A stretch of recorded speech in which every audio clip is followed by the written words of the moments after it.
Mayoiga. Imagine you get the opportunity to start a new life at a mysterious village located deep within the mountains, only to discover that this village isn't truly safe and something very sinister is going on behind the scenes, while also having to deal with 30 other complete strangers you just met for the first time. That's Mayoiga's premise in a nutshell, but I don't think it truly describes how much of a waste of time this anime is. Mayoiga, or The Lost Village, is supposed to be a psychological horror anime, but the only terrifying part about it is how much wasted potential this show has. There are some genuinely intriguing ideas in this show, but these ideas are nothing more than ideas, because by the end of this show, all of this might as well just be a fart in the wind. So I asked my channel members to decide on what anime I should review next, and Mayoiga ended up winning. And this show suffers from having way too much going on despite the very limited runtime it has. In just 12 episodes, this anime tries to balance a village so mysterious that it's become an urban legend, a strange entity that seems to torment everyone in the village, characters' past histories and traumas that end up photobombing the plot, random subplots involving random characters with their own sinister plans that end up basically leading nowhere, complex relationships between the major characters, and oh, there are literally 30 characters in the show, or more, I don't even know. And this show ain't like One Piece, where you have basically an entire human lifespan to tell the story that needs to be told. And unfortunately, this all culminates into an anime so excruciatingly mid that it ultimately just feels like a giant waste of my time. Hello everyone, my name is Leo Hashi, and today I watched Mayoiga so that you don't have to. If you enjoyed the video, make sure to leave a like and subscribe if you want to see me slowly but surely lose my mind. And a huge shout out to my channel members. This would not be possible without you guys. And if you're interested in supporting me, feel free to check out my memberships. It helps out a lot. And just a heads up, this show does go into some very serious subjects such as abuse, so please watch with caution if that's a topic that might be upsetting. Mayoiga is a 2016 psychological horror anime, but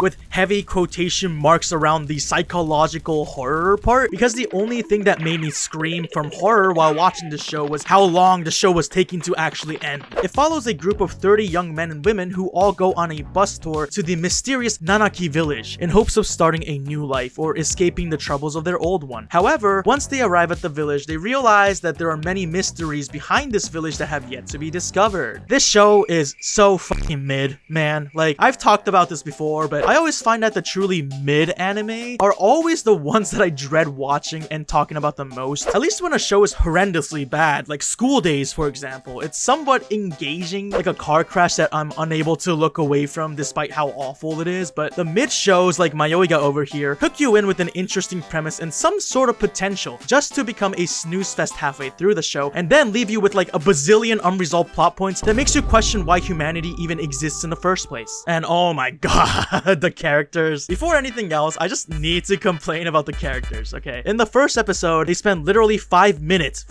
just introducing every single character that appears in the show. And my god, by the time I got to like the 5th or 6th character, I just gave up even trying to learn most of their names. It's like you literally just begin the show and they're trying to make you remember 30 different names all at once and expect you to immediately know who they are or what kind of personality they have or whatever. This shit is giving me flashbacks to my freshman year of college when we had to do those stupid ass icebreaker games like introduce yourself by adding an adjective to your name that begins with the same first letter. And I'd always say, hi, I'm Lazy Leo. And then we'd have to try and remember literally everyone else's name and list them off on the spot. Oh my god, anyway. As someone who is really bad with remembering names the first time, this show was an absolute nightmare for me. And let me tell you, there's like maybe 3 or 4 characters that I genuinely liked. And then there's a bunch of completely forgettable NPCs. And then there's a few that I just could not fucking stand because oh my god, they were so goddamn annoying throughout their entire time on the show. And it's not even like One Piece where you can at least tell apart even the minor characters because they have some absurdly unique design choice, or they laugh like nah, some of these characters look like they were generated by an AI based on the prompt anime character. And the amount of times these characters spend arguing with each other over the stupidest shit is phenomenal. It's basically half the show. Like the arguing is just half the show, which is annoying on its own because I don't give a fuck about what bitch boy McGee thinks about the situation every time. I just want to know more about the mystery behind the village itself. So yeah, I think the best way for me to tell you just how stupid the show is, I gotta just give you a recap of what happens in each episode so you can see how this anime ends up collapsing upon itself by the end of it and just ends up becoming a complete waste of time. But you know what isn't a waste of time? Japanese snacks. This video is sponsored by Tokyo Tree and Sakurako. Tokyo Treat is a fun and exclusive monthly snack box packed with Japan's coolest and craziest treats. Each month you get a rare Kit Kat flavor, limited edition chips, noodles, and the latest treats from Japan straight to you. Sakurako is a monthly Japanese artisan snack box that supports local makers across Japan. Each box is carefully curated with traditional and seasonal snacks like mochi, dorayaki, manju, and more, including signature Japanese teas and an exclusive homeware item. It's time! First, let's check out the next month's Tokyo Treat box.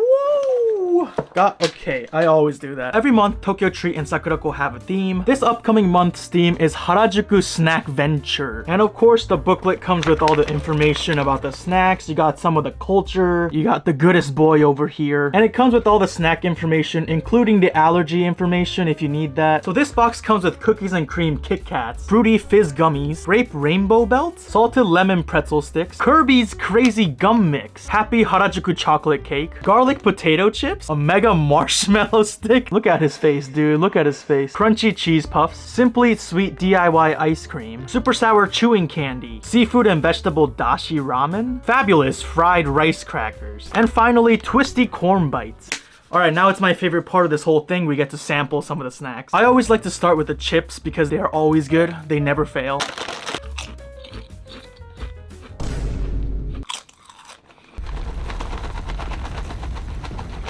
It's like a garlic seaweed fusion. This is incredible. I need to put this away before I finish all of it. I'm also very curious about these fizzy gummies. They're kind of small. Oh yeah. I don't know what it is. Japan does gummies so well. Next up, I want to try the cookies and cream Kit Kat. It's got that classic cookies and cream look. Nani? Dude, what? Kit Kats are already peak. I thought it would be impossible to improve upon it. This one is easily one of my favorites. Oh my god. Next up, let's look through the Sakurako box coming for the next month. Wow! The upcoming theme for Sakurako is Mount Fuji Summertime. This box has matcha genmaicha, which is brown rice tea with matcha infused in it, I think. Grape cognac jelly, Mount Fuji biscuit, Mount Fuji jelly, Mount Fuji chocolate crunch, Mount Fuji kohakuto, matcha freehand, chocolate and plain melon wafers, Shizuka green tea cookie, Amao strawberry dorayaki, Ako salt agemochi rice crackers, Nori wasabi arare rice cracker, Sakura shrimp kakimochi rice cracker. Every month, Sakurako comes with a traditional Japanese item. This coming month's item is a beautiful Mount Fuji dish. I mean, look at that. It's just so pretty, so beautiful. Definitely one worth adding to the collection. All right, now it's time to sample some of these snacks. The one that caught my eye, obviously, is the rice crackers. I mean, what else is there to say? The rice crackers, they're delicious. You don't even need the dictionary to describe how amazing this is. Next up, I'm gonna try the cognac jelly. So it comes in these little small packages. You're supposed to slurp it up.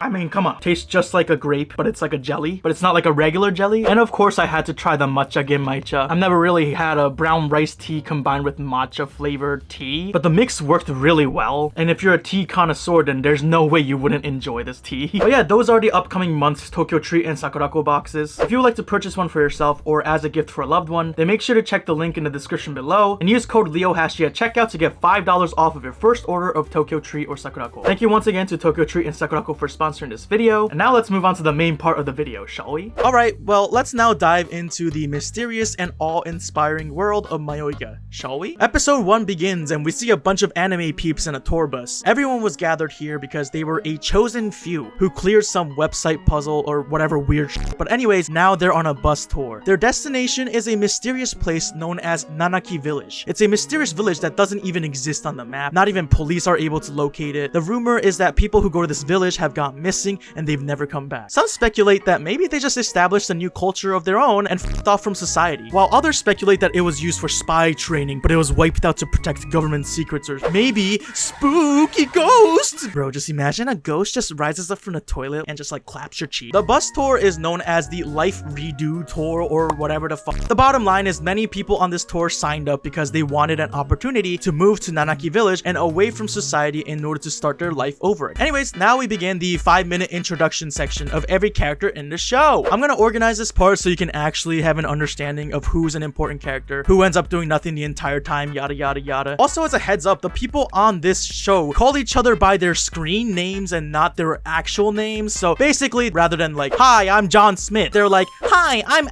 @Legendary Fire Sorcerer, nice to meet you. So starting off with the most prominent characters. The main character of this anime is a young high schooler named Mitsumune. Mitsumune is a timid guy with a very messed up backstory backstory that I'll go into later, but he came on this tour in order to try and grow into his own independent self. He went to an all-boys school, so predictably he's like, what? Girls?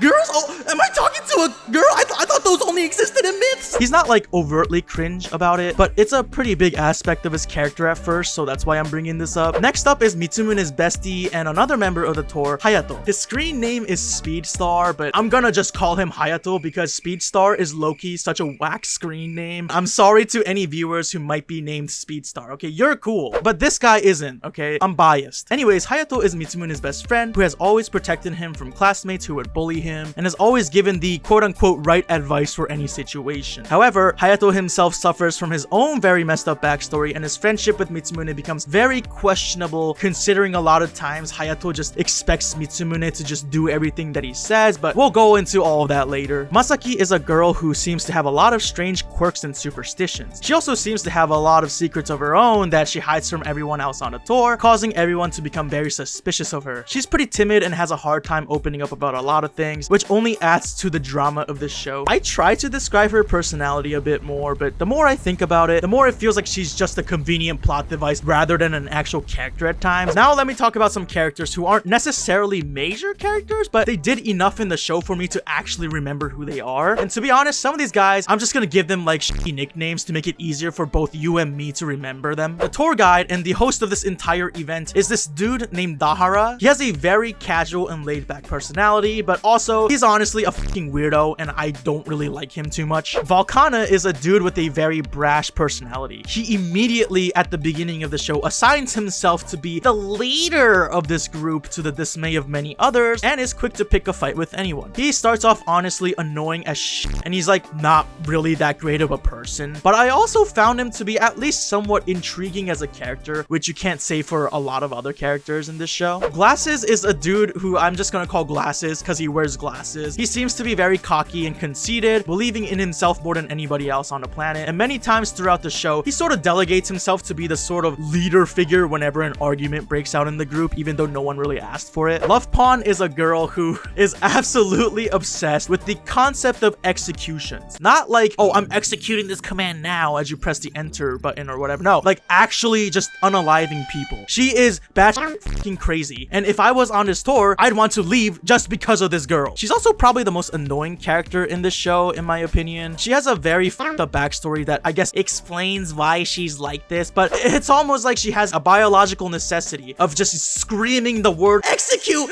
execute in every sentence or else she'll die. It gets really fucking annoying really fast. Yotsun is a rapper. He's sort of annoying and kind of a creep at times in the show, but he ends up playing a big role for some unknown reason that I'll never understand. Gun-loving cat girl is self-explanatory. She's a girl who speaks like a cat and really likes guns. I think they're BB guns and not actual weapons, so YouTube, please don't fucking freak out on me. They are BB guns. They're not real. But anyways, she exists in the show and she's low-key annoying as hell. Survival guy is a guy who is obsessed with surviving in nature and stuff like that. He's also low-key annoying as hell. Hyoketsu no Judgeness.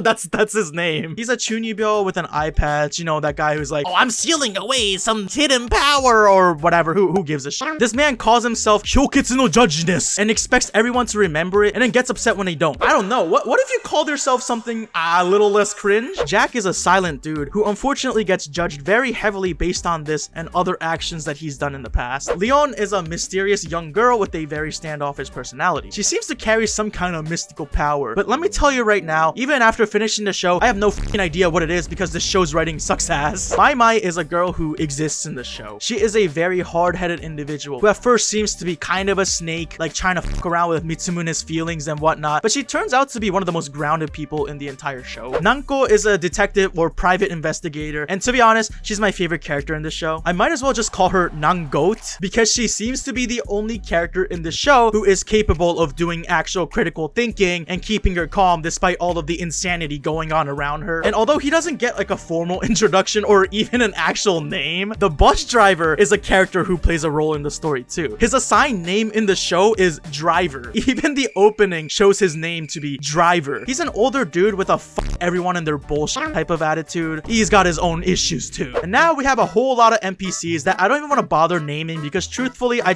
don't remember most of their names or who even they are or what the hell they do. So let's just make this quick. Dozaemon is a guy who loves to eat and he only thinks about food, but he's truly my spirit animal in that way. Then there's the chill dude who in any situation is the one to tell everybody, we should all chill out. Weak body dude has a weak body. Hat guy wears a hat the entire time. Girl with glasses wears glasses. Spiky brown hair guy is legitimately one of the most NPC characters in anime history. Beanie girl wears a beanie the entire time. The PDA couple spends the entire show just doing PDA. Green hair girl exists in the show. High heels girl also exists in the show. Then there's apparently 3 people with the exact same screen name, Yuna. So they end up just saying, okay, we'll just call you guys Yuna, Yune, and you know, which is so fucking stupid, but whatever. It doesn't matter which one is which, because none of the Yunas or Yunes or whatever do anything worth jack shit in the show other than exist in the background anyway. The real horror of the show might just be the image of being trapped in a very strange tour bus with 30 other emotionally unstable strangers. Social anxiety, who? So yeah, have you memorized all that yet? Well, too bad, because the story's gonna go on with or without you anyway. Everyone begins to start singing some kind of really dark song about a hippopotamus dying or something. I don't really know. Masaki is seen crying as they all sing this song. As they take a break at a rest stop, Hayato insults everyone else who's here for a do-over. Mitsumune puts his phone on mute as he receives a barrage of texts from his mother, who had found out that he skipped cram school. Mai on the bus flirted with Mitsumune, but then begins to show her true colors behind his back, declaring that she actually hates people like him. Mitsumune bumps into Masaki, who is now crouching over in pain in front of a vending machine. She's like, there might be bad luck if I don't hold my breath until this machine is done vending. I'm sorry, I sound insane. I know. I mean, she was apparently crying for the hippo in a song while on the bus earlier, so wow, she must be such an empath girly.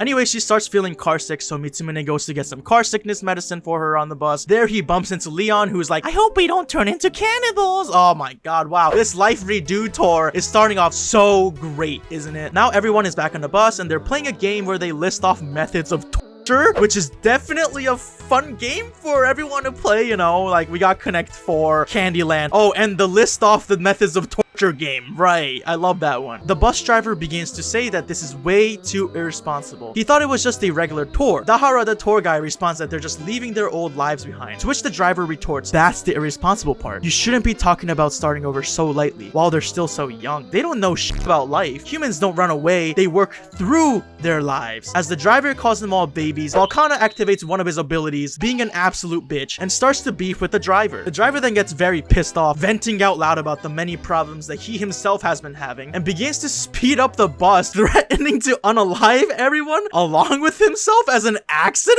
Yo, emotional stability seems to be a foreign concept to the people of this tour. As this happens, Jack gets up talking about how adults are all the same and begins to throw hands at the driver. Masaki tries to stop them, but as the bus almost crashes, she accidentally vomits on the driver, causing everything to stop. Mitsumune buys Masaki a drink. She compliments him, to which he gets all emotional and begins to cry. Everyone begins hearing some kind of music box in the distance. They find some kind of clock with a speaker on it and a mysterious girl singing a mysterious song in the distance. Everyone say hello to Koharun, a university student studying folklore and the other tour guide of this thing alongside Dahara. She says the song is a traditional nursery rhyme from Nanaki village. Apparently, Koharun is also the one who gave everyone the info about said village. She tries to guide everyone, which, you know, is her job as the tour guide, but Volcana gets all pissy, asking her why she's taking the lead. Sign me up for this tour, guys. Everyone just seems to be so wonderful to be around. Anyways, they approach a certain bridge, and past that bridge is Nanaki village. Episode 2 begins with them crossing the bridge. However, the fog thickens and it's too much to drive through it with the bus, but Volcana activates his secondary ability, being a dickhead, and forces the driver to keep going. They keep driving until the bus begins to shake and literally slides off a mountainside, getting stuck and becoming unable to move anymore. As a group of very wonderful people get off the bus, they all just say,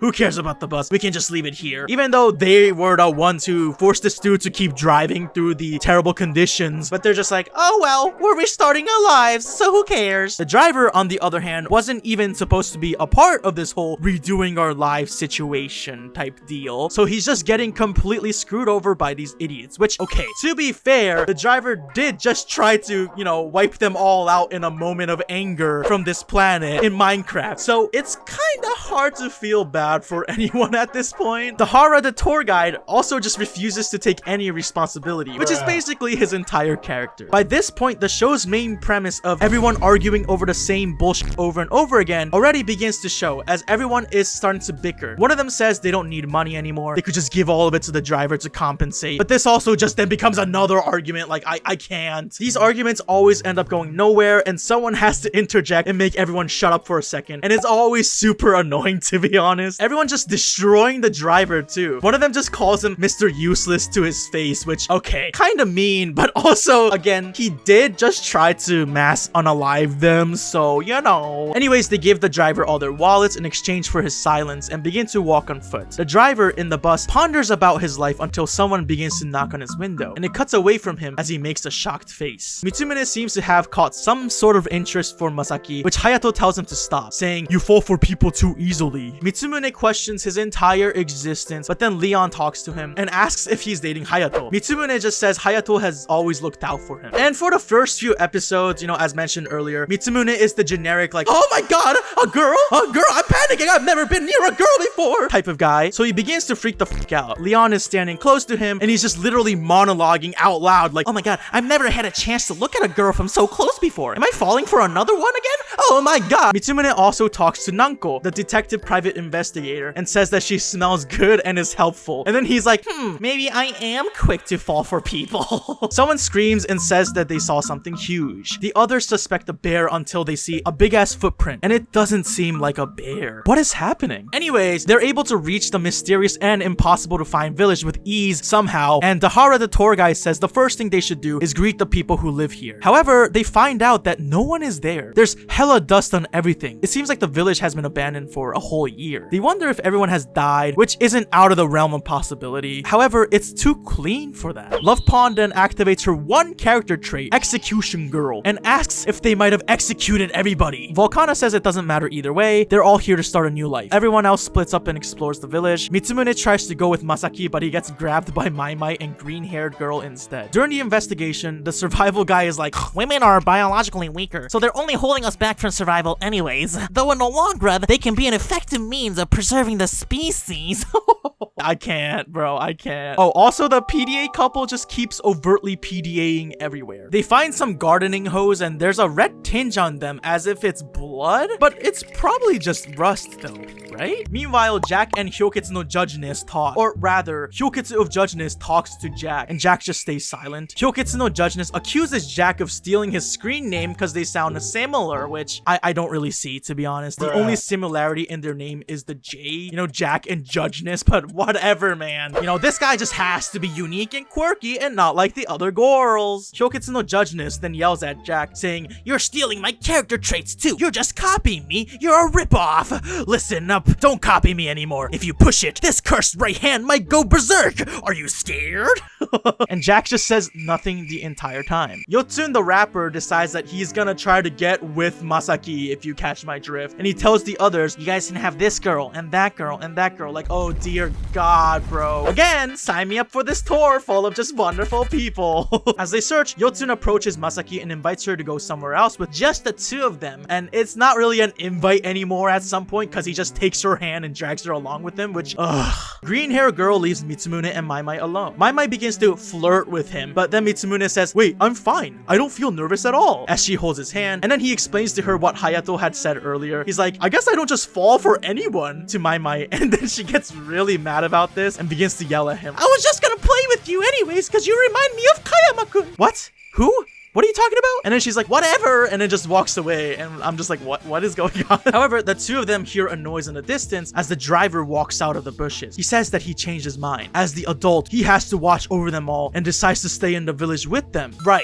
And as the adult, it was also your responsibility to literally unalive everyone on that tour bus? I mean, I'm sorry, I know I keep bringing it up, but I mean, it's just an insane thing to do, right? Like, I'm not going crazy. Nanko, or Nangoat, begins to interrogate the two tour guides on how they even found Nanaki Nanaki village. Koharun says that she received a mysterious email with detailed instructions on how to get to the village, which is definitely not suspect at all. It's an unknown sender too, so yeah, even more of a reliable source. God, I hope she didn't get any calls about her car's extended warranty. She said she did consider telling the police, but that would actually make it impossible to visit the place. However, during this conversation, some of the others come back saying that Masaki and Yotsun the rapper have vanished. Episode 3 begins with them discussing what must have happened. Someone suggests maybe they went out to have a little fling, and Mitsumune is like, Masaki isn't like that. She wouldn't go out with this rapper. Oh, I meant like, it's probably not that kind of situation, you know? I'm not saying the man is an outright simp, but he's kind of a simp, low-key. Everyone's already freaking out and yelling at each other as they begin to look for Masaki and Yotsun the rapper. Someone else screams and they find a claw mark on a tree with blood on it. They hear noises in the forest as the ground begins to shake and everyone runs away. Mitsumune sees an eye in the bushes and falls down the side of a hill. He gets up and then finds Masaki with marks on her skin, hiding from something. Masaki reunites with everyone else. She explains that Yotsun the rapper dragged her along, but then he saw something in the distance and asked, "What are you doing here?" and walked into the forest, never coming back. Masaki got worried, so she went to look for him. But then apparently she just couldn't get up or something, and she has no idea what happened to him. Someone accuses her of lying, and then they interrogate her until Mitsumune comes to her defense, saying she's already in shock and it's not helpful to barrage her with a bunch of accusations, which, you know, true. But also, Masaki's explanation makes no sense to me, and I've literally finished the show, so I don't really know what to think of this. Others respond, "This is life or death," and continue to freak the fuck out, some even wanting to leave the village. But the driver says he's not going back if even one person is staying. Volcana says that those who want to go home can just leave, but the mountains outside the village are even more dangerous. Volcana says it's pointless to continue arguing about whatever. It's better to just look for Yotsun the rapper. And I hate his ass, but he's kind of speaking facts right now. Everyone just spirals into the same kind of argument over and over again. Like,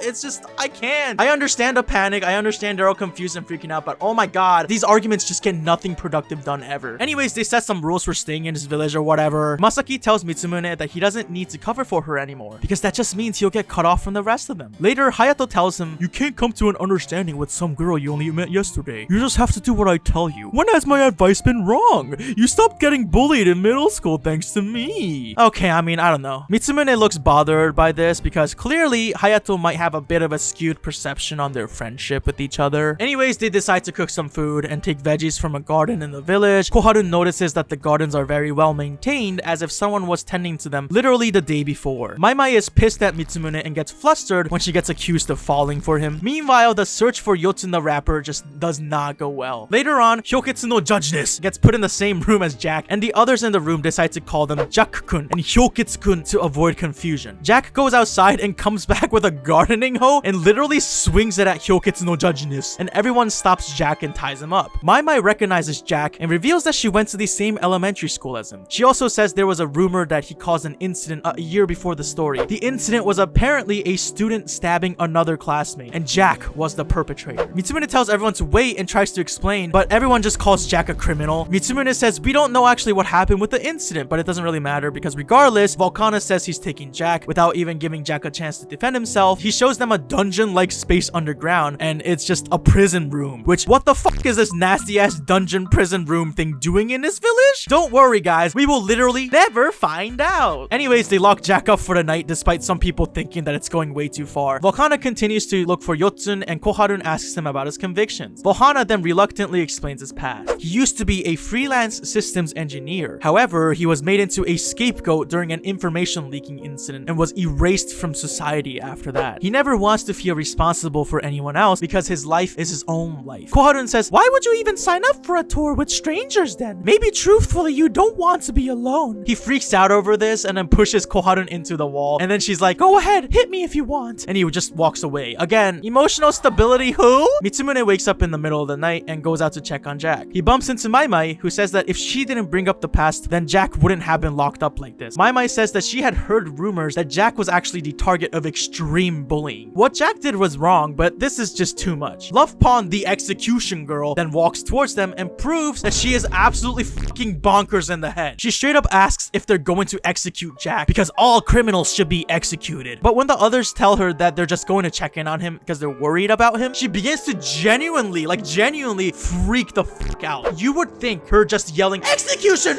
execution over and over again in the show is just a sort of gag or like a quirky character trait or whatever, but no, dog, she's dead ass. Like, you can't take pity on a criminal. If you do, tragedy will will befall everyone, and she begins to cry. She then pushes Mitsumune into the water and starts to actually try and drown him. Right after this absolute fucking insanity, of course, because this is water, he sees through her clothes and he gets all freaked out and embarrassed and pushes her off and runs away. And as he runs away, he stops and they see Yotsun the rapper's body floating through the river. Episode 4 begins with everyone looking for Yotsun while Love Pond continues to be annoying as shit. So yeah, we're just gonna ignore the fact that Love Pond literally just tried to kill Mitsumune in Minecraft over some kind of perceived delusion that she has, and literally no one's gonna bat an eye or question this girl's sanity. She's dead as a danger to society, and y'all are just like, oh, that's just Love Pond being Love Pond, you know, just being quirky, always trying to execute people. Seriously? And the fact that the reason why Mitsumune survived is because he got embarrassed because he got a peep of her undergarments in the water. Like, it's just, what the hell is this shit, bro? This show is insane, dude. Anyways, they call off the search after hearing a loud roar in the distance. The group begins to split into two, those who want to leave the mountain and those who want to stay and hunt the monster or whatever it is. Masaki begins to say that it's probably more dangerous to try to leave than to stay. Glasses decides to start heading down the mountain, and a bunch of people begin to follow him. Hayato also tries to leave and tries to force Mitsumune to come along, but the two argue about this, and Mitsumune doesn't want to leave until they at least find Yotsun. Glasses and Volcana chat, and Glasses suspects that someone among them might have killed Yotsun. Amogus!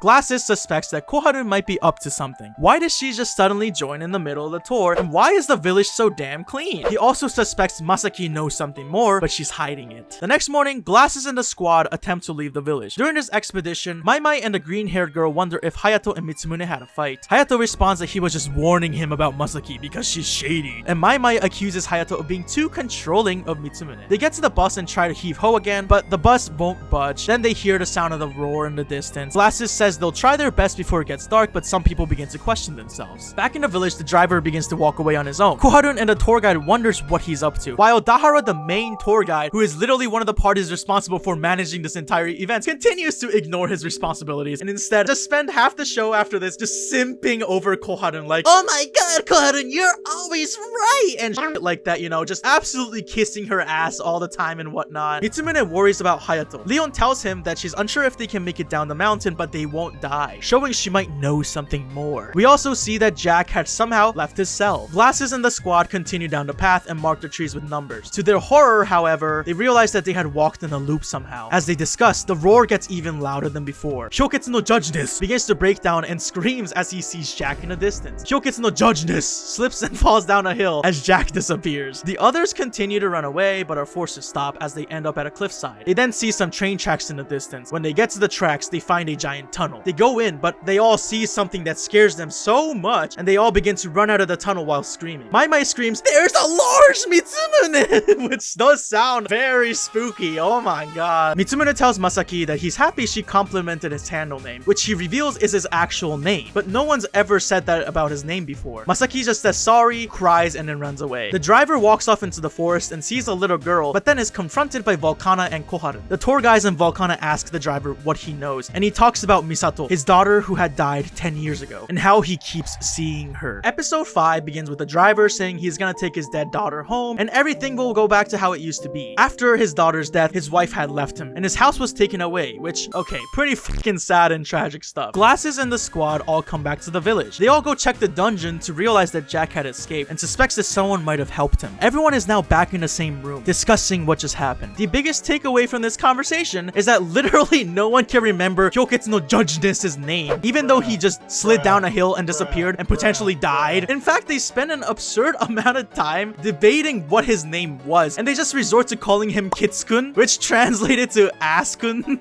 which is funny, but also, isn't this supposed to be a psychological horror anime? Anyways, they decide they should stay in the village and see what happens. Glasses brings up the point that everyone seems to be hearing a different noise. He accuses Koharun of setting them up, but Volcana comes to her defense as there's no proof. Glasses also says Masaki is suspicious, as well as anyone who agreed with her. He says there might be a mastermind, and the argument becomes more intense, but Leon shudders and points at Mitsumune with a horrified face. She says, "Mitsumune might be a ghost," and says she saw him disappear for a second. Leon then tells everyone that she has a special power that allows her to see dead people? The driver begins to ask Leon if she saw Misato, his deceased daughter, and everyone finds out about how the driver has been seeing the ghost of his daughter. The paranoia within the group continues to grow. Love Pond continues to be absolutely insane and demands the execution of Mitsumune, like actually executing him, accusing accusing him of trying to help Jack escape. They also accuse Mai of letting Jack go because of their prior connection. Love Pawn then reveals to everyone that she was actually going to genuinely unalive Jack, and everyone is like, okay, wait, hold on, that might be going a bit too far. And I'm just like, y'all are too comfortable with a person who is literally willing to drown an innocent young man. Anyways, the argument ends with everyone getting tired. Mitsumune thanks Mai, who says the large figure she saw probably wasn't Mitsumune anyways. Later, we see Mitsumune is following some girls at night without them realizing. What the fuck? Is he just straight up stalking these people? I mean, I know it's supposed to be like, oh, Mitsumune is such an awkward guy, but this is so weird. Anyways, Hayato approaches him and is like, the fuck are you doing, dude? Mitsumune apologizes to Hayato for not listening earlier, but Hayato says just forget it, and that maybe Mitsumune was right this time. Hayato warns Mitsumune that he already looks sus as fuck to everyone, so be careful who he hangs around. As Mitsumune is about to walk away, he's approached by a few girls who asked him to stand guard, and they're clearly taking advantage of him. A few of them discuss their suspicions and conspiracies in the shadows. Glasses finds Koharu, the tour guide, Mitsumune, and Masaki to be the most suspicious. Of course, Love Pawn is there, just saying her one iconic line, execute, execute, execute. Anyway, they discuss literally capturing people and making them talk through various means. Like, holy shit, man. This tour just sounds like an absolute blast. Where the hell can I sign up for this jolly adventure? Volcana and the tour guys also discuss. They still doubt the existence of the paranormal, but they did see a large claw mark and blood. So it's kind of hard to ignore a lot of the weird stuff going on. Volcana and Koharu seem to be developing some sort of camaraderie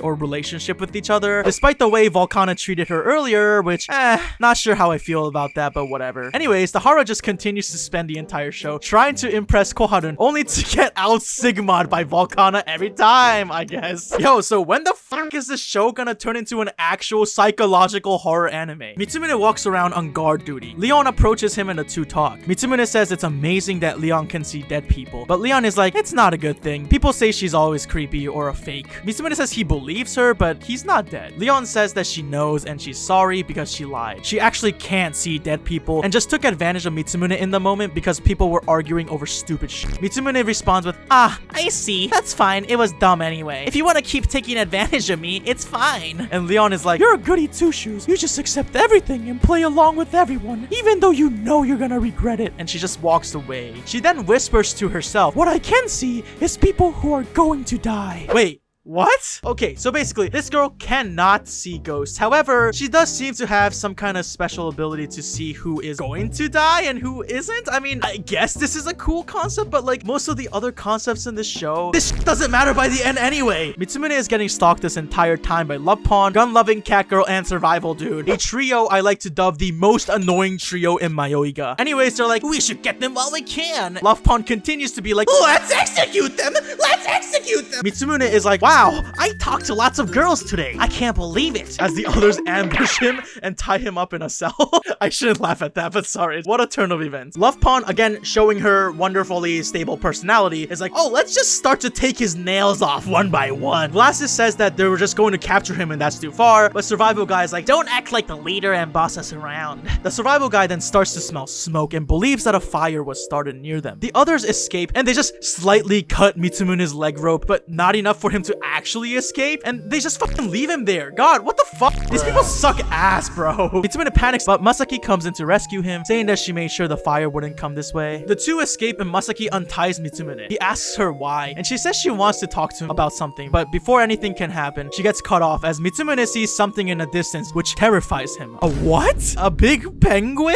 with an eye staring out of it? What the fuck? He calls this penguin Tokimune. Episode 6 begins with the insane squad all escaping the fire. However, they find that Love Pawn is not there with them as she continues to run away alone and continues to scream, execute, execute. She begins to hear some kind of monk noise and bells tolling in the distance as she begins to freak out. We then find out about Love Pawn's past. Her dad left her and her mother with an insane amount of debt. Her mother was in a relationship with an abusive Buddhist monk who would often get drunk and beat both her and Love Pawn. He gives them money in return for sexual services with the mother to pay off the debt. And Love Pawn's whole execution persona comes from this abuse that she and her mother suffered, as she believes that the monk deserved to die for his crimes. Alright, let me just pause and talk about this real quick, okay? I feel bad for Love Pawn, okay? I do. Her backstory is extremely tragic, and it's not something anyone should ever have to go through. It's up. That monk is an absolute piece of shit. In fact, he might actually be the worst, most trash character in this show because, well, as a human being, he just sucks. And he easily might be the most evil character that we see in this entire show. So yeah, the worst piece of shit for Mayoiga award goes to this monk. However, I still think Love Pawn is the most annoying character in the entire show so far. I can't deal with her, man. As much as I know she's gone through some horrific shit, she's also a danger to society herself. She literally tried to drown Mitsumune over what? She's the type of character whose actual serious and really messed up traumatic past is turned into just a silly little personality trait where she just only says the word execute over and over and over and over and over and over again. Trauma does fuck you up heavily, of course, but I just think it's so dumb that it turned her into this one-dimensional execution obsessed girl. And the fact is, this whole execution thing is her entire personality. So of course, it's just gonna come off as annoying and one-dimensional, but it also feels like the creators gave her this very fucking messed up backstory as a sort of excuse. Like, you can't criticize our awful character writing because it came from a tragic past. Trauma isn't an excuse to actively harm other people who had nothing to do with any of it. Jesus Christ. And just to establish again, fuck this monk from the bottom of my heart. Anyways, we're back to the present. Love Pawn is being chased by a very large demon mask, which was the logo of the sake that the abusive monk would always be drinking. Meanwhile, gun-loving cat girl begins to hear bug noises in a tree and begins to freak out as well. The others don't see anything, but the cat girl continues to freak out and screams. She then runs away as the survival guy follows her, leaving Glasses alone. We also find out about gun-loving cat girl's past. She used to get bullied a lot until she bought a BB gun and started to use it to pew pew the bullies without them knowing. She continues to keep doing this until she's found and she's tied up by a bunch of bullies. As she is tied up under a bridge, the bullies all gather around and place her under a beehive, saying, hopefully I don't miss the shot, which, okay, Jesus Christ. We don't actually see what happened after, thankfully, but yeah, that's pretty fucked up. We cut back to the present as Cat Girl sees a giant bee chasing her down with more bees coming out from the back of this giant bee, and she continues to just run away screaming. Survival guy looks for Cat Girl, but begins to hear noises himself, and he sees a large piece of gooey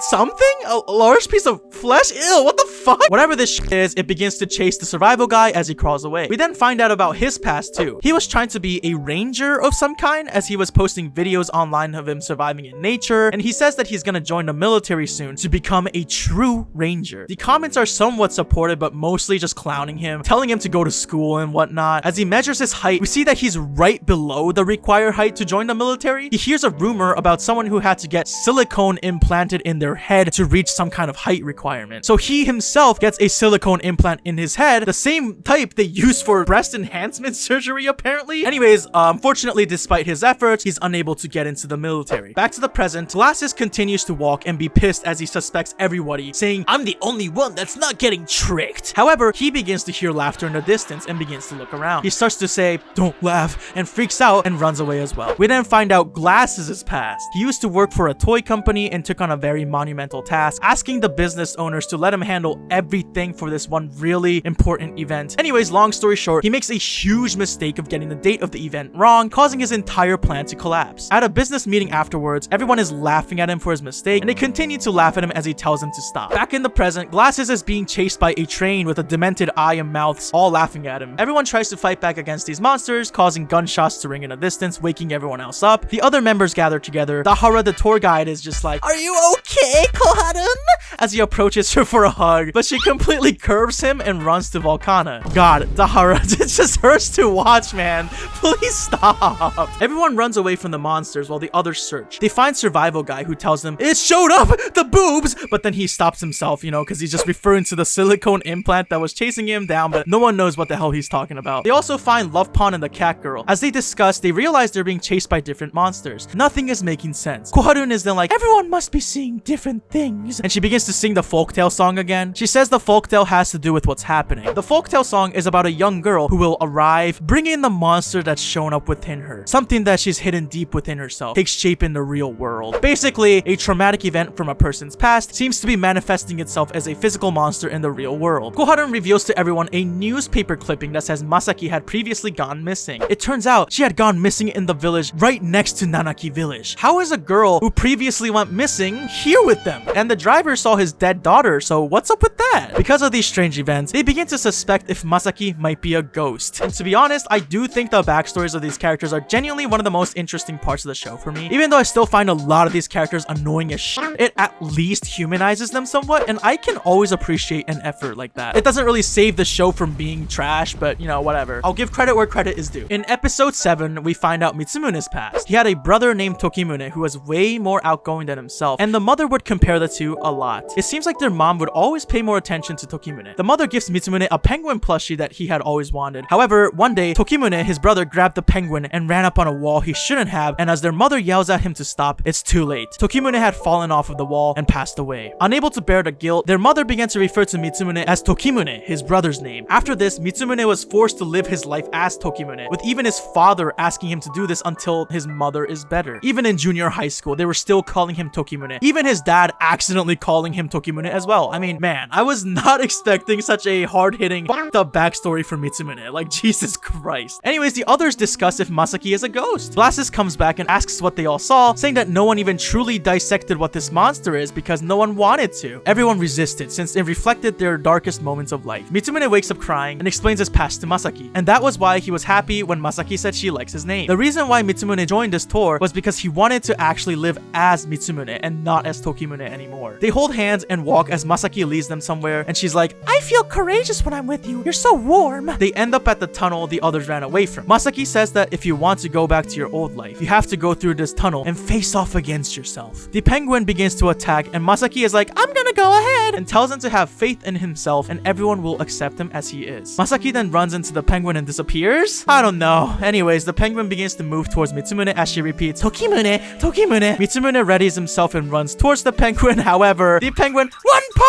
punches him and he's like, "Sorry," as he crawls out of the tunnel entrance and goes back to everybody else. Meanwhile, everyone else hypothesizes that Masaki is the one bringing all the monsters here. They think that Masaki died here and became a ghost and is now trying to take everyone else with her. We also hear about Maimai's past. She says that her best friend and herself fell in love with the same dude, and that dude looked just like Mitsumune. They promised each other no hard feelings no matter the result, but when Maimai started dating him, her best friend cut her off completely and she lost all of her other friends, and her boyfriend dumped her, basically losing everybody she had in her life all at once. She says that everyone back there treats her like she doesn't exist anyways. She doesn't want to go home and she'd rather be here despite everything. Hayato's like, "Mitsumune is with Masaki right now. There's no time to do this shit." He believes that she has possessed him and wants to save him. The group all agree to get rid of Masaki. Mitsumune is found by Hayato. Back in the village, everyone is also like, "Sorry, man," but obviously they're lying. They don't trust him. They think he's brainwashed and whatever. They ask him where Masaki is, lying that they have to go and save her. Mitsumune explains the situation with the tunnel and everything, and Masaki said she'd be waiting beyond the tunnel. Anyways, they tell Mitsumune to rest and they promise that they'll protect Masaki or whatever. Mitsumune then tells Hayato what Masaki told him, to have more faith in himself. Hayato just says goodnight, leaves, and then he talks to himself like, "No need to have faith in yourself, man. You can't live without doing what I say." Wow, what a wonderful and healthy friendship.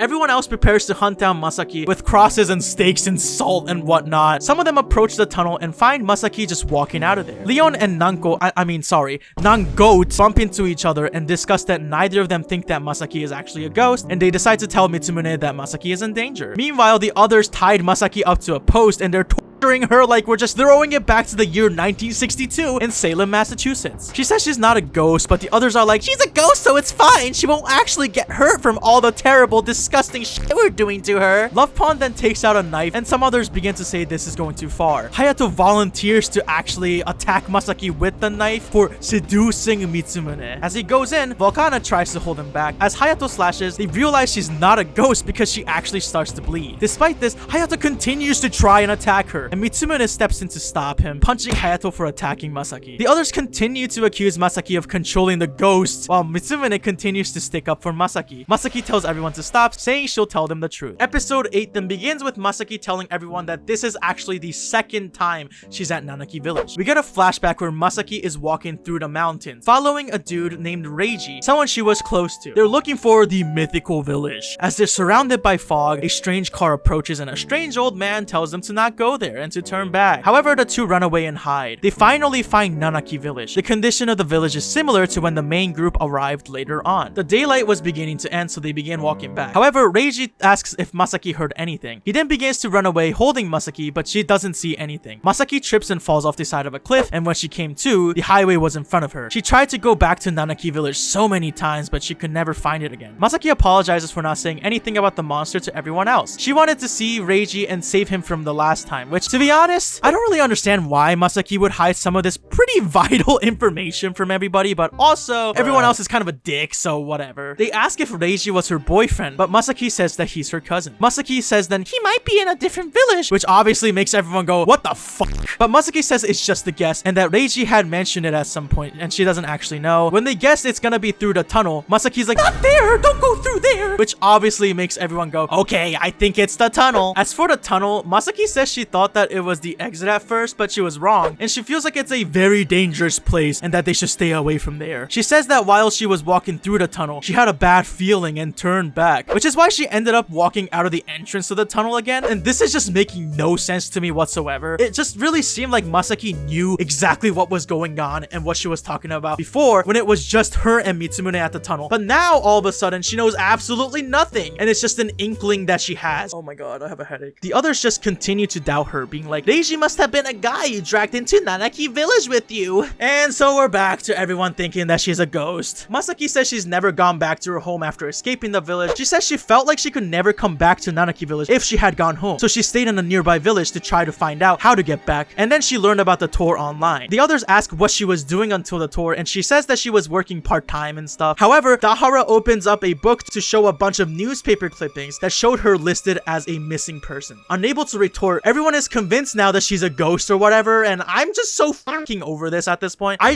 don't even understand what this newspaper clipping is supposed to prove. She had to survive on her own somehow, and everyone needs money, so it makes sense why she'd be working at a part-time job while all of this is happening, right? Like, how is this newspaper article proving anything? But on the other hand, I also think it's kind of insane that Masaki didn't even send a single message or anything back home in this day and age where worldwide communication is basically accessible through our fingertips. I guess she was so desperate to find Reiji that she just only prioritized that, but I don't know, it just makes no sense to me. This whole thing just kind of collapses real fast when you really try to think about the nitty-gritty. Mitsumune continues to defend Masaki as others try to attack her, but the bus then crashes into the fence and the driver opens up the door. How the hell did the bus driver manage to move the bus that was so stuck that literally a whole group of people couldn't even get it to budge? That's just one question out of the many unexplainable plot holes in the show, but we'll go into those later. The driver then grabs Masaki and Mitsumune is dragged along with them. Hayato chases the bus. The others discuss what to do about the bus. Koharun hypothesizes that Masaki is different from them on one thing. She can't see the monsters at all. They assume that maybe she just doesn't have the same sort of traumatic past as everyone else does. Based on this, they come to a conclusion that maybe if they're not able to see the monsters anymore, then they'll be able to escape the village too. And when I say they come to a conclusion, I mean Nangoat, who continues to be the only character who is calm despite all of this and tries to rationally think through the crazy shit going on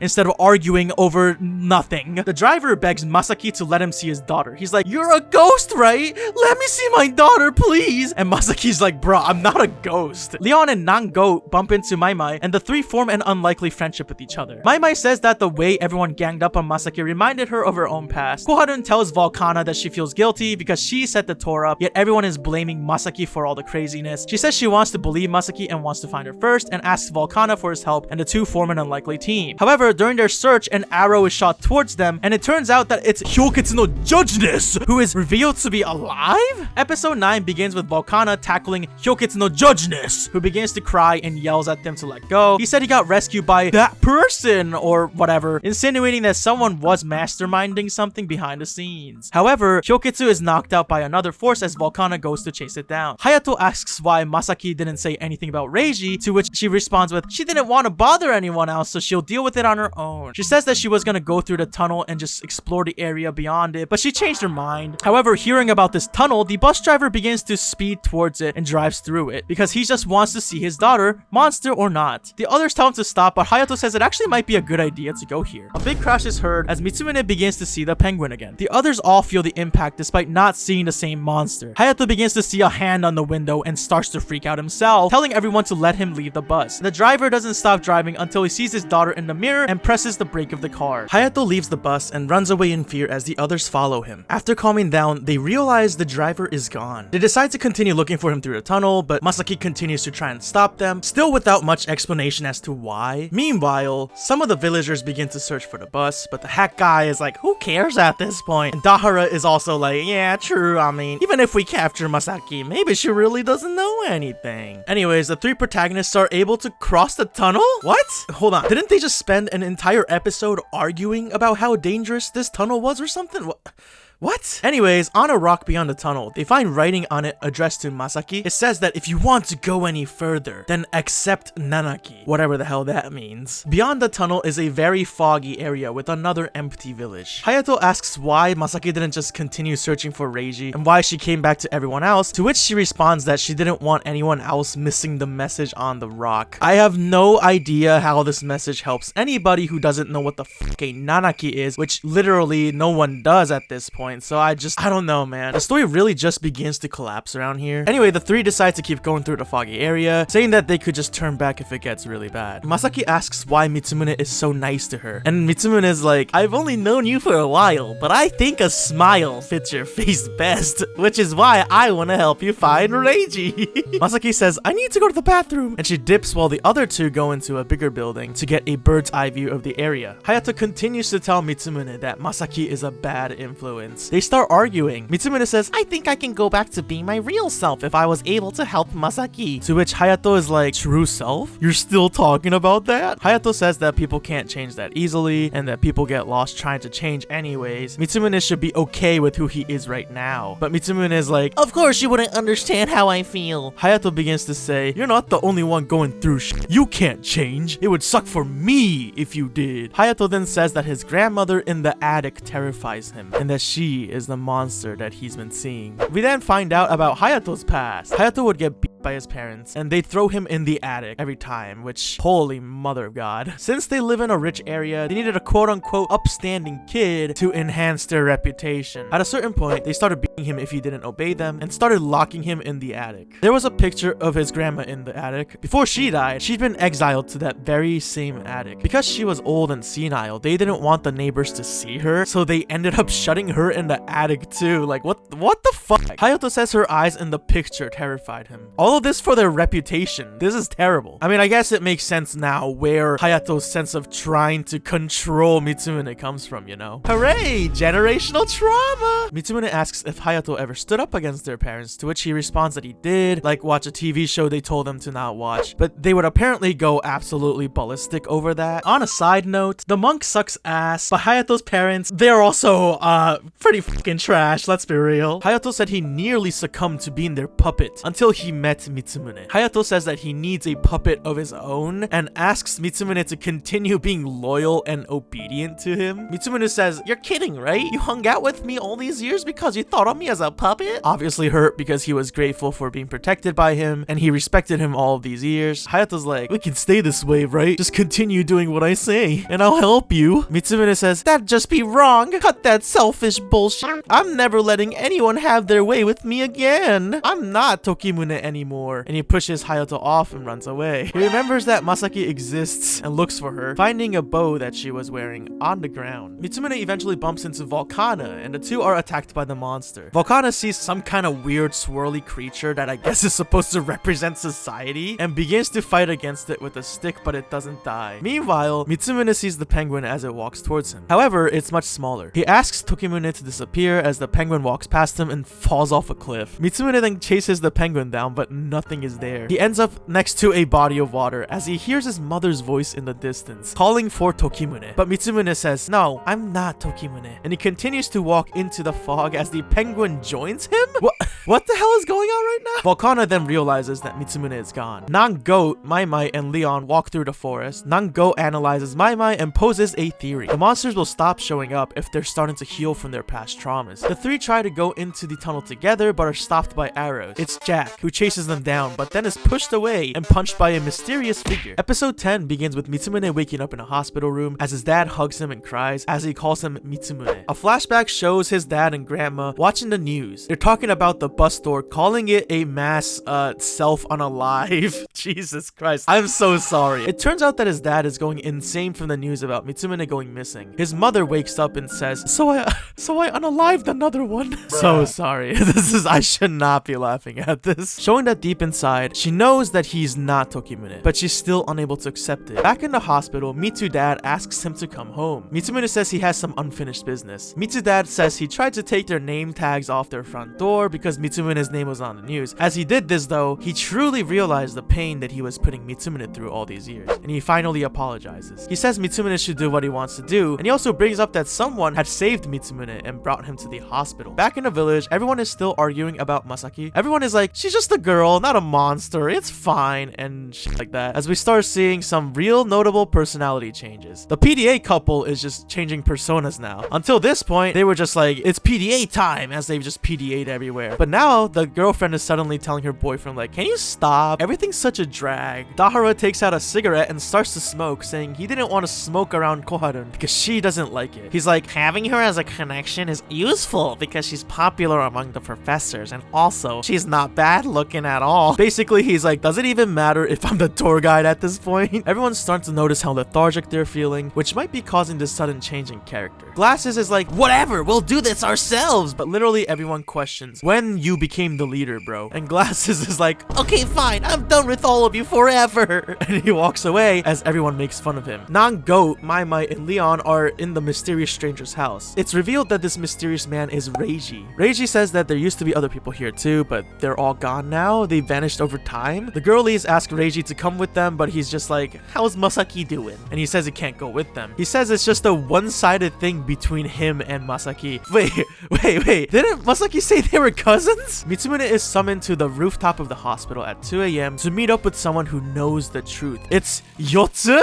Yotsune the rapper? The guy who was trying to get that one-on-one time with Masaki in episode 3 and then just disappeared off the surface of the planet? This guy? Mitsumune thanks Yotsune for saving him, but Yotsune says it was God who saved you. Yotsune explains that when he tried to drag Masaki along to have some alone time, he saw something from his past. It's two people standing in the forest. He says, I saw Nanaki went into the forest, fell off a cliff and into a river. He reveals that the Nanaki is the name of the monster that everyone's been getting attacked by. He also says that God told him the truth about everything, which, huh? So anyways, Yotsune takes Mitsumune to God, who turns out to be just a researcher whose last name is Kamiyama, meaning the name God is just a pun. You see, in Japanese, the word for God is Kami-sama, and this researcher's name is Kamiyama, meaning that the nickname God comes from the first part of his last name, because you know, Kamiyama and Kami-sama sound similar. Get it? Get it? Wow, right? What a freaking grandiose reveal! Holy shit! This changes the course of not just this story, but history itself. What? I can't even say this line seriously. This is so dumb. God explains that he's the one that saved Mitsumune, and says he's also experienced Nanaki village himself way before anyone on the tour did. He's been researching this village for years, and there are even newspaper articles written on his press releases talking about the village. Mitsumune says he wants to go back to Nanaki village to help everyone else. God looks into his eyes and is like, the score is still there a little bit. Back at Nanaki village, Hayato and Volcana bump into each other and wonder if Mitsumune and Masaki ran away together. Reiji and the girlies walk somewhere as Leon suggests that Reiji is different from the others. Something is weird about him. Everyone believes Leon and she's like, wait, what? You actually believe me? We then briefly see Leon's past. Apparently, her power of being able to see when people will die or something. To be honest, this is still very unclear to me, but anyways. Her mysterious power was being used as some kind of official fortune-telling thing. We see an incident where someone is pissed off at Leon. Leon then asks her mother, I think? I don't know. But Leon is like, Mom, why is the customer like that? And this wonderful and loving lady is like, don't call me that!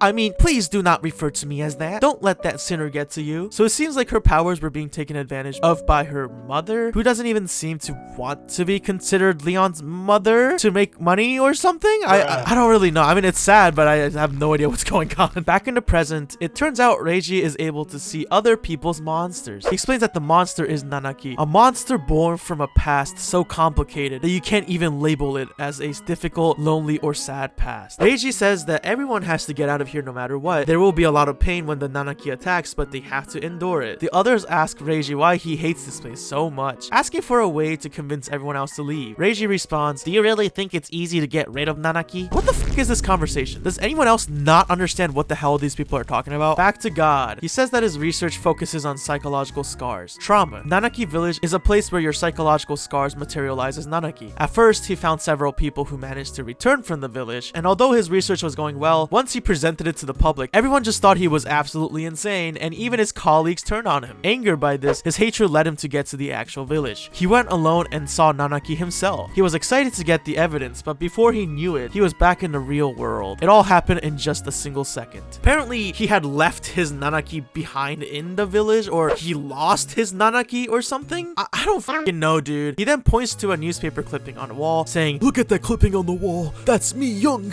Aren't I handsome?" And Mitsumune is like, "Huh? Yeah, sure, I guess." Anyways, it turns out that this pic was only from 3 years ago, which is crazy. God is apparently less than 50 years old, but he looks like he's 80. Is this a reverse trope of some kind? Reiji tells the girlies that the Nanaki contains parts of your emotions, your soul, and yourself. Losing your Nanaki means losing yourself. As soon as God lost his Nanaki, he started to age rapidly. If you cut yourself off from your psychological wounds, if you continue to run away or avoid the traumas of your past by not facing up to the Nanaki, you'll eventually stop functioning as a proper human being. Or something. I guess that makes sense. Back in the village, everyone is beginning to lose their human functioning, turning lethargic, saying nothing matters anymore. Jack and Hyoketsu no Judgeness meet up and discuss the situation and how their boss is gonna get angry. And it's revealed to us that the boss is Koharun? Huh? What? Episode 11 begins with the driver seeing his daughter in the distance in a field. He begins to cry and he asks for her forgiveness. Back in the village, Volcana is shocked to find out that a lot of the people are unable to function anymore. Even Dozaemon, the guy whose entire character is just about eating, says it's too much work to eat. So you know we're fucked. The girlies come back and they explain that if the Nanaki stays out, they'll stop functioning as proper human beings. Nanaki has part of your emotions, so if it stays outside, you become apathetic, turning into an empty shell. Suddenly, Jack and Hyoketsu no Judgeness start shooting arrows with fire towards the building. Even despite this, people just don't want to move. Leon is taken hostage by Jack, and Hyoketsu no Judgeness points a knife at Maimai. Volcana is like, "Stop! Hear us out!" To which Jack responds, "Did you even listen to me back then?"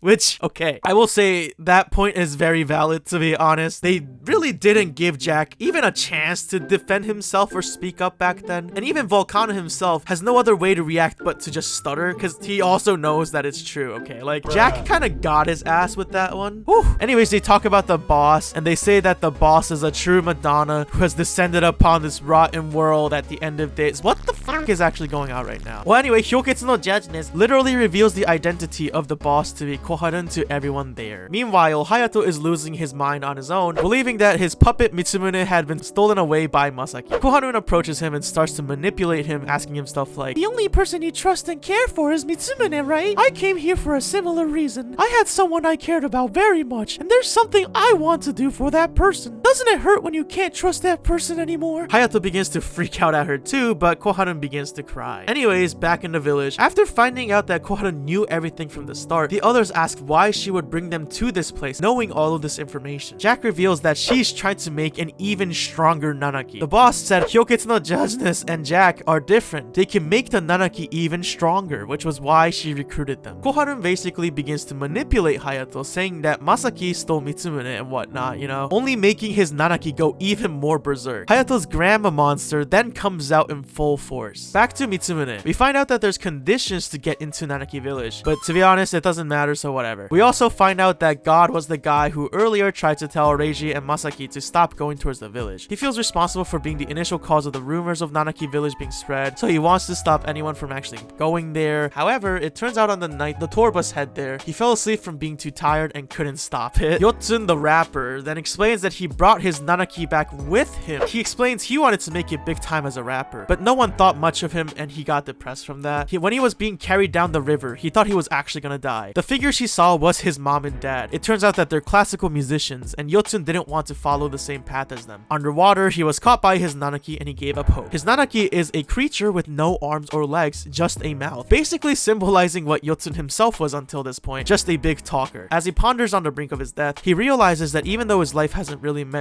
so far, he was born to be a rapper, even if he never becomes famous from it. He discovers true passion and what is most important to him, therefore allowing him to accept his Nanaki, letting him leave the village. However, God has left his Nanaki behind at the village. He no longer feels things like hate and anger, turning him into more of a happy-go-lucky machine rather than an actual human being. He does feel regret though, which is why he tries to warn people about the village. Mitsumune is unable to see the village because he doesn't have enough psychological scars anymore. It's as if he still has the scars, but not really. He maybe resolved his hangups through some other means and not by actually accepting his Nanaki. I don't know. Look, I'm just trying to explain it to you how the show explained it to me. The driver is patting his daughter's head as he recognizes that the painful past became monsters, and his daughter's apparition is the same. She was his Nanaki. He says it's okay if she doesn't want to forgive him or if she unalives him. He holds her hand and begins to cry. The daughter asks him if it doesn't hurt, and the driver says, "You must have been hurt so much more." She tells him to stop because he's in pain, but he says the days he spent averting his gaze from the truth after she died was much more painful. He'll face the truth. He won't try to deny that he lost her anymore. His daughter says that means he'll be hurting forever, and the driver responds that he doesn't care, that he will never forget her. Misato then says, "I'm home." Reiji walks up to them and he's like, "Misato, you were able to see him again, huh?" Reiji then asks the driver for a favor. And God, as much as this show is so whatever to me at this point, holy mother of God, I almost cried watching this scene. I won't even lie, dude. The driver almost made me cry. Dear God, I'm so cooked. Mitsumune is dejected until the bus suddenly comes out of the fog. Mitsumune goes in to see that Misato is also in the bus. Misato approaches them and introduces herself. She says she's not the only one that's like this, saying that Reiji is also a Nanaki as well. What? The driver and Misato share one last conversation before she disappears into thin air, signifying that the driver had accepted his Nanaki. The driver reveals that Reiji asked him to bring Mitsumune back to Nanaki village to save Masaki. So apparently Reiji is Masaki's Nanaki, her monster. However, Masaki went with Reiji to the village. God believes that Masaki was telling the truth, meaning that Masaki just never realized that Reiji was actually her Nanaki. This then leads to the conclusion that Reiji had never existed in the first place? What? Anyways, the driver then starts driving them towards the village. However, Mitsumune realizes that both him and Yotsun disappeared because they had already accepted their Nanaki and they're not able to go to the village anymore or something. Masaki continues to look for Reiji in the forest alone. She trips and begins to cry. Glasses and Love Pond find Masaki and blame her for tearing their plan apart, still accusing her of being a witch. I thought we were over this stuff by now, guys. Masaki runs away as the insane duo continues to absolutely lose their shit. Masaki screams, "Mitsumune-kun, save me!" as the bus suddenly appears out of nowhere and crashes into a tree. Mitsumune comes out of the bus saying, "I don't even have a driver's license." The Nanaki begins to approach them in the shape of Hayato's grandma? Episode 12, the last episode, begins with everyone seeing Hayato's Nanaki. Hayato comes out from behind the Nanaki as if controlling it now. He says he'll kill them all and everyone else starts to run away. The grandma Nanaki grabs Mitsumune and Masaki, and we see that Mitsumune's Nanaki, the penguin, is caged up and very tiny now, and apparently now everyone else can also see Mitsumune's Nanaki? What? I don't know what's going on. Masaki says that the penguin is in a cage because Hayato just wants to keep Mitsumune for himself. Mitsumune realizes that Hayato has always protected him by keeping him in a cage that he built for him. Hayato is like, "Why can't you just stay like this?" And Mitsumune responds, "That's not right. I was weak, pathetic, and dependent on your help. I came to the village because I wanted to change myself." Hayato is like, "So that you'll be free of me? You're no longer the Mitsumune I knew. Time to unalive him." And Mitsumune says he wanted to change so that he could become someone who could help Hayato instead of always being the one getting helped. He kind of figured Hayato always had family issues but felt like he couldn't do anything to help. Mitsumune declares that he wants to become Hayato's equal. This speech shakes Hayato's psyche and his Nanaki collapses, letting them go. Koharun then jumps in to try to manipulate Hayato even more, saying that Mitsumune is lying. And at this point, it's just the two of them trying to tell Hayato the opposite stuff, and he begins to just go insane. Hayato is thrown off by his Nanaki, which begins to go berserk, almost crushing Hayato. But Mitsumune saves him and carries him on his back. Koharun then tells herself that sacrifices are necessary as she picks up a radio connected to God. And it turns out that God is actually Koharun's dad. She was the one who put him to sleep on the night of the tour. She reveals that if she doesn't do something, then he'll just die from his rapid aging. She says that she came to the village to find his Nanaki for him because she obviously doesn't want him to die. Reiji overhears this conversation and confronts Koharun on using Hayato as an experiment to see if you could amplify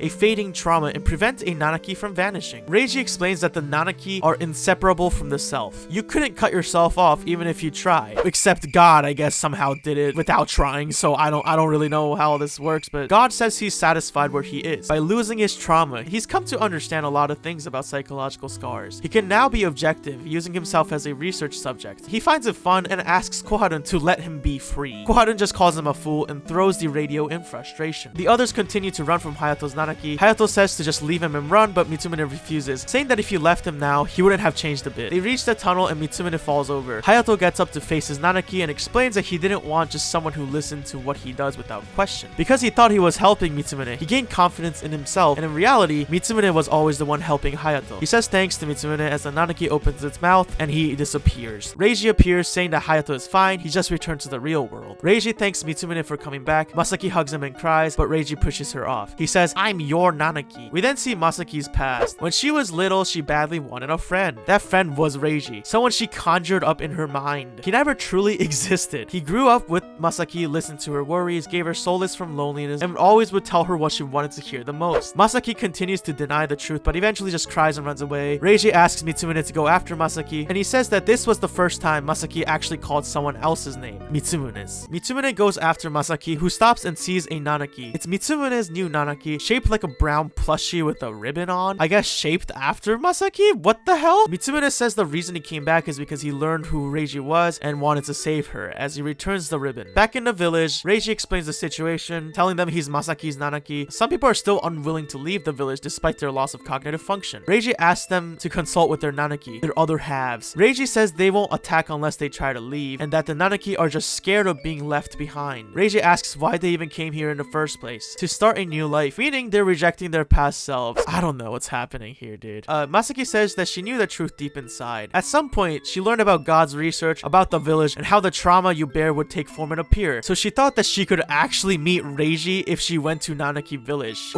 Wait, what? Oh my god, does that mean I can meet Kefka from Honkai Star Rail in real life if I went to this village and then I can have her step on me? Yo, I'm not down bad, I'm just... Back at the village, everyone begins to be more honest and relate to each other. Mitsumine says that Reiji wanted her to leave the village, but if Reiji is the one saying that, and Reiji is a part of Masaki's imagination, that means Masaki herself does want to leave and change, right? Mitsumine says that she can talk to him if she ever needs someone. Masaki then says that Nanaki village is amazing. As she picks up Mitsumine's Nanaki and calls it cute, Reiji disappears, showing that she had finally accepted her past. Masaki then also disappears, returning to the real world. The others question why Reiji disappeared. Leon says she thinks Masaki went back to the real world. The others begin to say they want to leave and go back home too. Some say it's still too much pain to go back, still wanted to stay in the village, despite their loss of cognitive function and humanity. Koharun comes back saying she might be able to help with that. She says she's gonna stay in the village and continue researching Nanaki, finding a way for people to live here without losing their identity. Koharun says she also has to make it up to the people she hurt. How convenient. Non-Goat then says, "Let's go." And then the ending credits? What? The others begin to head out and walk through the forest towards the tunnel. In the end, everyone who wanted to leave easily makes it onto the bus, as Hayato says hi to Mitsumune and Masaki is sitting next to him. Anyways, they drive off on the bus and they start singing that hippo song from the beginning of the show, and the show comes to a close. So yeah, that is the story of Mayoiga. What started off as a show with intriguing concepts quickly devolved into a dramatic show with way too many unresolved questions that ultimately only culminated into a total waste of time. It's not the worst thing I've ever seen, but it's also just so excruciatingly mid. I think the show started off intriguing. The premise with the village and the mystery surrounding it was super interesting to me. The concept of people's traumas materializing and attacking them in monster form, also super interesting to me. Even the characters themselves could have been interesting. However, this show is the biggest form of blue balls because it'll set you up expecting some really interesting storylines and whatnot, and then we'll completely abandon all of it with a very wishy-washy, everyone lives happily ever after sort of ending. And remember how this show was supposed to be a psychological horror anime?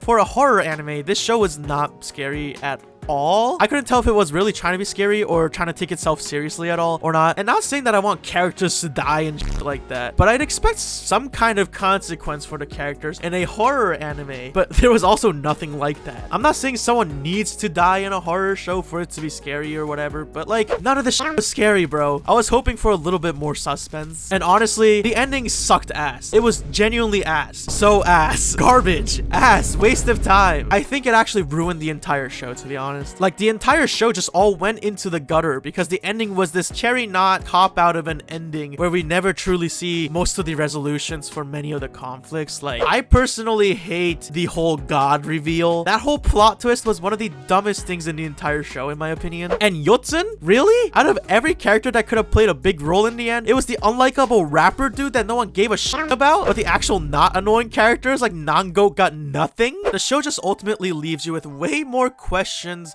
than answers. Who actually built the village? Is it a real village or is this some kind of alternate dimension? Why is the village so well maintained and by who? Or is this just the natural way this village is set up? Does it exist in the real world or no? Who sent Kohanen the email? Or was that email even a real thing? What is the dungeon room doing in the village anyway? And what were the claw marks and blood? Because everyone did see those. Those were real. Why does Masaki act like she knows it all when talking about the tunnel, only to become a clueless girl once again an episode later? And what is the significance of the tunnel? Is there any? Was there any actual danger to the tunnel? And what made Masaki feel such a bad omen in there? Who did Reiji live with in the village before they disappeared? What happened to Masaki when Yotsun disappeared? And what did she see? She had actual marks on her skin. Something must have happened. If Reiji was Masaki's Nanaki, then what did he see in their first expedition to the village that Masaki didn't? And what was up with that entire flashback and backstory anyways? I'm still having a very hard time understanding the whole Reiji Nanaki reveal and Masaki's entire backstory with the village. And what actually are the Nanaki anyways? What causes this to even happen? Is there like an overseer that summons these Nanaki? Is it like an effect of the village? Is there something in the water? Like what?